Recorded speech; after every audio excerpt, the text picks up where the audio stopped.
What's up guys? So isang panibagong kaalaman, sa konting kaalaman guys. So ngayon nandito ako sa may recharging station namin sa aming company, no. So ngayon nagcha-charge ako ng mga sasakyan.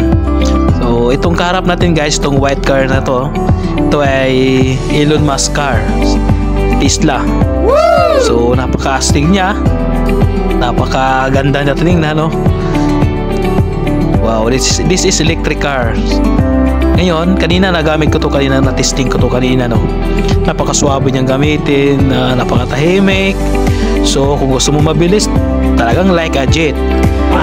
Siya, ang bilis talaga niya. Pero hindi natin kailangan magbilis, guys, kasi may sinusunod tayong takbo hanggang 80 lang, di ba? So, ngayon, kasalukuyan siyang nagcha-charge. Yan, nagcha-charge siya. Yung kulay green na yan, yun yung logo ng Tesla. So, kung full charge na yan, mawawala na yan, palitan ng blue. So ito ngayon, yan. Karamihan kasi sa ginagamit dito ngayon sa Qatar, nasa 60% na ng mga electric vehicle, kahit sa bus, no? Kahit sa bus. So baka siguro mga ilang taong darating, puro na mga electric o CNG. Kasi marami din kaming CNG dito ngayon. Yan, kasalukuyan siya naka-charge ngayon. Tingnan nyo naman guys, napaka-astig niya tingnan, no? So ginagawa lang itong taxi dito sa Qatar, no? Wow, ganito kayaman.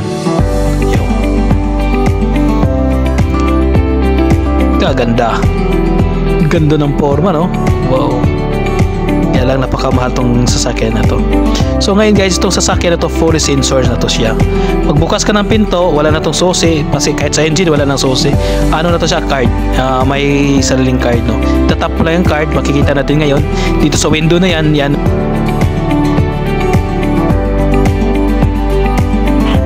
So dito sa kabila, no, meron sa kabilang booth, meron din naka-charge dito na kulay white na sasakyan. So napakaganda niya tingnan guys, pero ano to siya, no? Made in China to siya. So Dongfeng.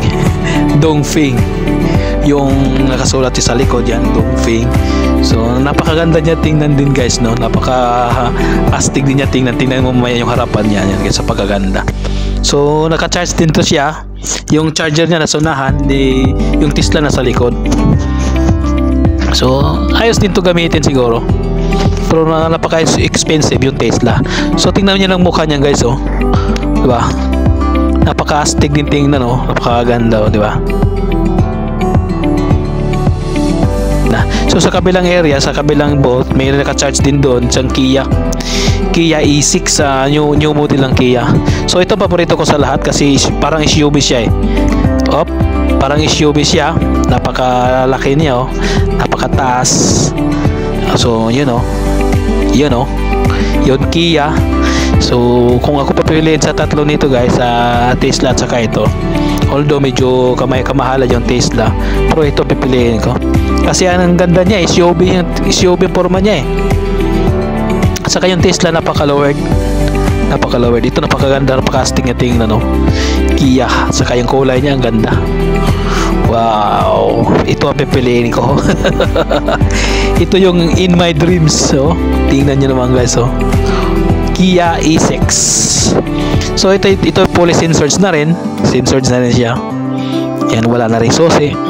Card na lang din tinatap. Saka sa kabilang area naman guys, mayroon po kami naka-charge dito ng bus. So itong area na to, kasi itong recharging station, isa sa recharging station. Although marami kaming area na nag-charge kahit sa mga depot, pero ito yung nasa amin. Yon.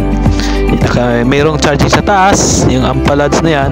Tapos mayroon ding gun charger sa gilid. Pwede mo i-charge sa gilid niya at saka sa taas kung alin ang gusto mo. Pero mas maganda siguro sa taas kasi mabilis. Yon. So ito namang bus na to guys, gawa ng China, para Yutong to siya. Yutong bus. Yun lang guys, no?